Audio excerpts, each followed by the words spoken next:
Good evening, Jimmy here in Chicago. I want to wish everybody a very happy new year. 2025 is history. Another year gone. Can you believe that? I want to wish everybody and their families a stellar 2026. But we're going to end the year with one last rat of the month story. So my December rat of the month goes to this guy here, disgraced Alderman Danny Solis. I seen him testify at two separate trials. First was against Alderman Ed Burke, where he not only testified against him, but he wore a wire and recorded hundreds of hours of secretly recorded conversations. And he was such a good witness for the government, where a couple months later, he did the same thing and testified and wore a wire against Michael Madigan. I said many times in the 30 plus trials that I've been to, if it wasn't for the government's informants, most of the defendants would have been found not guilty. Now, here's a graph that shows that Illinois is the second most corrupt state in the country, but I disagree. Illinois is by far the most corrupt state in the entire country. Don't take my word for it. Do your own research. We have the most convicted public officials in the country, in the history of the United States. And I'm not even talking about the cops. And I'll never forget in 2007, when Joey the Clown Lombardo testified in his own defense, he explained to the ladies and gentlemen of the jury that in the city of Chicago, you got 50 aldermen. They're like 50 mini mayors, that they had all the power. If you need zoning, a liquor license, permit, dice game, card game, it all goes through the alderman. And the boss of that, if you will, the real gangster, you got the Irish gang, right? Old Man Daley, his son Richie Daley. You got the Jewish gang and the Italian gang. Richard Daley, that appointed Danny Solis as 25th Ward Alderman. He was living a double life, living life like a king on taxpayers' money for 2 decades. Danny Solis came from an immigrant family in Monterrey, Mexico. He was a very disappointment to the Mexican community. Rather than help a lot of these poor people, it was all about Danny, his greed, his family, his friends, helping them, not the poor people that voted for him. As you all know, Chicago has probably the most Hispanic and Polish population in the entire country. Why do they come here? For work, for jobs, for opportunity. So Danny Solis was in a big, nice position to help a lot of these people. And I'm sure he did. But like I said, it was all mostly self-serving. His sister was Hillary Clinton's campaign manager. Thank God Hillary didn't become president. But imagine if a corrupt alderman like Danny Solis, his sister, gets in with the Clinton administration, he would have had corruption all the way up to the White House. Now, like a lot of these corrupt aldermen, they like to rub elbows with a lot of the wise guys, right? And I'll never forget 1986, shortly after high school, Danny Solis actually presented Chicago mob boss Angelo the Hook LaPetria with a Man of the Year award. Now, this guy, right? I mean, he comes home from the strawman indictment. All the other wise guys feared him and couldn't stand him. Nobody liked being around him. According to Frank Calabrese, Frankie testified that he was the only person that could ever look Angelo into the eyes. But this was a very sadistic, evil man. And I heard from a good source that when he died, they tore down his picture that was on the wall at the club, and all the guys took a turn stomping his photo. But typical Chicago, where you got a corrupt alderman presenting a mob boss with a Man of the Year award. Now, Danny Solis, I seen him testify in court at both trials, and he admitted that he had a problem with prostitution. He talked about comped trips to Acapulco Puerto Rico, Mexico. Talked about his drug addiction, his drug use. This guy was basically, sex, drugs, and rock and roll, all while serving as alderman of the 25th Ward. He was a major, major tax cheat. And one day, the feds approached him. I think it was back in the late 2017, 2018. And they confronted him about some bribery charges, his tax issues, and the way he mishandled campaign contributions, right? They all do that. So, say November 2018, Danny Solis announced that he was no longer seeking re-election to his seat. Shortly after his retirement was announced, it was reported that Solis secretly started recording Alderman Ed Burke. He decided to flip and cooperate, basically to save his own ass. He starts to wear a wire and records hundreds of hours of secret recording videos against Alderman Eddie Burke, Eddie Verdoliak, all the judges, all the other corrupt politicians, wise guys. He gave the government, he spilled the tea on everybody. I remember seeing Eddie Verdoliak, Fast Eddie, at La Scrolla one time when La Scrolla used to serve lunch. He looked like a movie star. He was tanned, dressed real nice. But here you got Solis, right? Living a double life. But he doesn't tell the feds about all the crimes he committed. Same thing with Lenny Patrick, B.J. Jehoda, Bob Cooley. They confess to most of the crimes, but not all of it. And the judge somehow allows it. If the jury knew all the crimes that some of these informants committed, it might have been a different result. But he talks about all the favors that he got from contractors while he was in the office, while he was in office. Had his hand in every cookie jar. The feds finally get a chance to indict Alderman Ed Burke, one of the longest serving aldermen. I remember seeing him and his wife in the West Loop. But they got Burke on 14 counts of racketeering, bribery, and extortion. And Danny Solis was the government star witness. He wore a wire on Eddie Burke.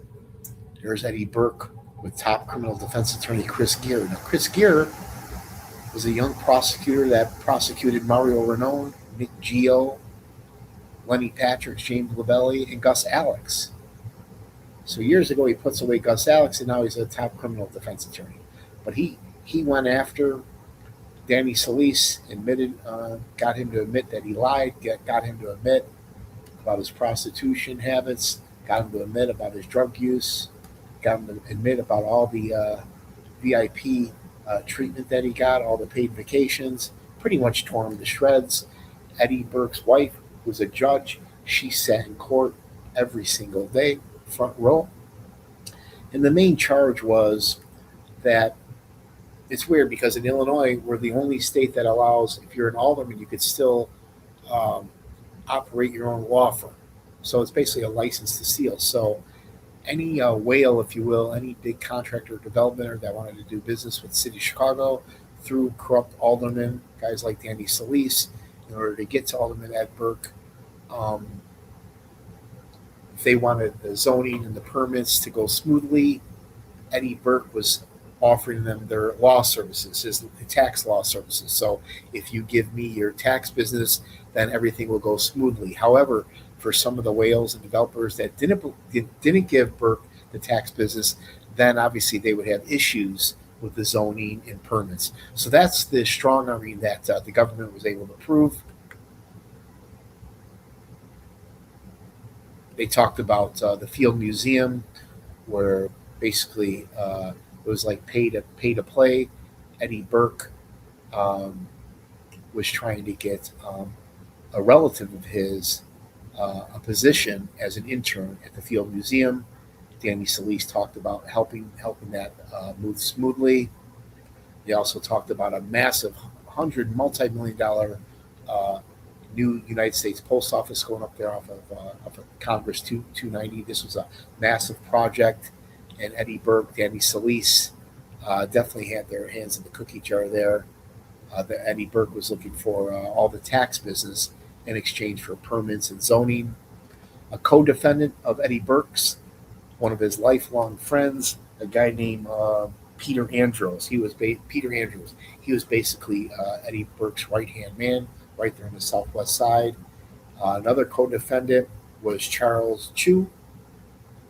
There's his attorney. We'll call him top defense attorney Theo, very sharp Greek attorney. But it's interesting because in the 30-plus federal trials I went to, I never seen anybody walk out of the Dirksen federal a free man. And this man here, the jury found Peter Andrews not guilty. It wasn't a major blow to the prosecution, but they were hoping all three defendants were found guilty. But Eddie Burke was caught on tape talking about whales, right? Any whale that Danny Solis brought to him, they wanted to make sure that that whale sent Alderman Ed Burke's law firm all that tax business. This was hundreds of millions of dollars. They even tried to extort Burger King right there on Archer and Pulaski. Danny Solis was working with a whale. This guy owned, I think, just under 200 Burger Kings. And Alderman Burke was stalling some of the construction, giving them issues with the permits, with the zoning, because Eddie Burke the whole time wanted that whale, the owner of the Burger King, to get Eddie Burke's law business. So that's kind of like the horse trading that was going on. Here's the prosecutor, right? Bahich, I'm not sure how to pronounce his name, but this is one of the best prosecutors in the country. He prosecuted and helped convict Eddie Burke, as long as Michael Madigan. He also went over Mike Sarno, Mark Polchman, and I'll never forget during sentencing when Frankie the Schweiss was making fun of him. Frankie Schweiss came out in shackles, and he was surprised to see a Muslim prosecutor, and they removed him out of the courtroom immediately. But this is one tough prosecutor right here. He put away all the bad guys. So after Eddie Burke was convicted, along with his co-defendant, they went after Mike Madigan, the most powerful man in this state, right? Same thing, they used Danny Solis. The government played that Solis's recordings and testimony provided inside evidence of how the political influence and favors, how it worked. How does the pay-to-play system work? The government was able to break that down. Michael Madigan's defense team said that Danny Solis preyed on the fact that Michael Madigan had sympathy and empathy for Danny Solis and his family, because Danny Solis would always ask Mike Madigan and Eddie Burke for a lot of favors that they gladly did for them. Again, Alderman Danny Solis on the stand, breaking down the tapes, word for word, breaking down each transcripts. They talked about a massive multi-million-dollar land deal in Chinatown. Same thing, Alderman or stated Michael Madigan wanted the developers, the contractors, to use his law firm for tax business. There's the law firm right there. Here's one of the co-defendants, his right-hand man, McCain. And then you got his defense team. He had some of the best attorneys money can buy. One of my favorites, you got Tom Breen. Tom Breen is a top criminal defense attorney. He represented James Marcello and several other Chicago outfit heavyweights. Now I'm going to share with you a little snippet of some of those secret record tapes. Those tapes are usually overwhelming, devastating evidence to the defense. Let me see if I can share my screen here. Bear with me here. So if I share my screen, I'll go here. Watch this. After and Burke to do the tax work, laughter. And we can certainly work on a marketing arrangement for you. Solis says, okay, well, let's sit down and talk about that. In a face-to-face meeting 1 month later, that if you get help from somebody to get some work, that they're entitled sharing it, and it's just up to us to figure out a way that can be done so that there's no pitfalls legally. Yeah. And listen, wouldn't be the first time, won't be the last time. I'm a believer in sharing the. I know. Of the developers they're looking to work with, Burke says he's a gazillionaire. The guy he works for, the guy who owns the Knicks. Burke's defense team countered by framing out Solis's behavior that led to charges that were dropped in exchange for his help against Burke. Burke's attorney said, "Did you investigate Mr. Solis to see if he obtained anything else personally?" The FBI agent on the stand said, yes, he received cash and maybe a couple of trips from developers. He did receive campaign contributions disguised as bribes. Burke's defense team also poking holes in the ruses that the federal government used in this case. Ruses are misinformation campaigns, really giving Solis misinformation to present to Burke to see how he would react, to kind of understand what his real agenda was. The judge reminded jurors today that ruses are legal. In this case, the ruse was Solis told Burke that the developers of the old post office were going to hire his firm when they never did. At the Dirksen Federal.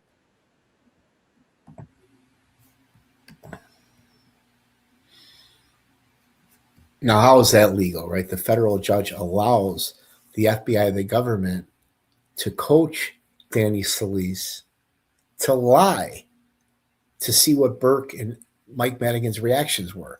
Total entrapment, but they're allowed to do this. Think about this, right? The judge allowed the FBI and the government for ruses, where they coach and train Solis to lie to Burke and Mike Madigan to see what they would say. I mean, how is this legal? But that's what kind of stuff that goes on when I say pro-prosecution. You also hear Eddie Burke talk about the guy's a gazillionaire. That's what I mean when they talk about whales. Like the guy at Burger King. This guy had, I think, over 200 Burger Kings. In order for all the zoning and permits to go along smoothly, they wanted Alderman Ed Burke requested that they give them their tax business, and the tax business was millions of dollars. So it's quite obviously the horse trading going on, but that's typical pay to play, right? Here's a prosecutor. I'm not sure how to pronounce his name, Bachu. This guy prosecuted the Mike Sarno, Anthony and Samuel Vopendenzo, Mark Polchin, the entire Sarno crew he wiped out. He also prosecuted Eddie Burke, Alderman Mike Madigan, and several others. This is one of the best prosecutors in the country. I think I've seen him one day at the U2 concert, believe it or not. But I'll never forget when Frankie Schweiss came out in shackles during sentencing after the family secrets trial. Frankie Schweiss was shocked that there was a Muslim prosecutor, and Frankie Schweiss started screaming and yelling all these racial terms, and they immediately removed them from the courtroom. But this is one of the best prosecutors back then. They did such a good job going after Eddie Burke that they followed it up and they went after Mike Madigan. I went to the Mike Madigan trial. Danny Solis testified against him. And Danny Solis, they talked about a multi-million-dollar land deal. Same thing. Michael Madigan was asking that the developers and contractors and realtors give Madigan law firm their tax business. Mike Madigan took the stand in his own defense, which was pretty interesting, right? He came across likable, charming, but not truthful. And that eventually bit him in the ass at the end when it came down to sentencing, because he showed absolutely no remorse. Favorite hangout of Michael Madigan is Bruna's. This is a place I like to hang out, right there in 26 in Oakley in the Pilsen neighborhood. One of the best Italian restaurants in the city of Chicago. Fast forward, all the defendants were found guilty. Eddie Burke got 2 years in prison. He got slapped with a $2 million in fine. I'm pretty sure Eddie Burke is home now. And then Judge Blakely really slammed 80-year-old, late 80s, Michael Madigan. He gave him 7.5 years in prison, and him with a $2.5 million fine. Mike Madigan was convicted on 10 charges, acquitted on a few, and the jury deadlocked on others. Another side note is the prosecutor believed that Danny Solis, for his cooperation, that he deserved to keep his high pension. And the judge agreed. I mean, are you kidding me? This guy destroyed many people's lives. Lived a double life for 2 years, right? Lied repeatedly. Did all kinds of favors as far as accepting concert tickets, sporting events tickets, paid vacations, massage parlors, Viagra, prostitution, drugs. I mean, this guy did it all while he was an alderman. Avoided paying hundreds of thousands of dollars in taxes, decides to wear a wire, testifies against all his friends, right?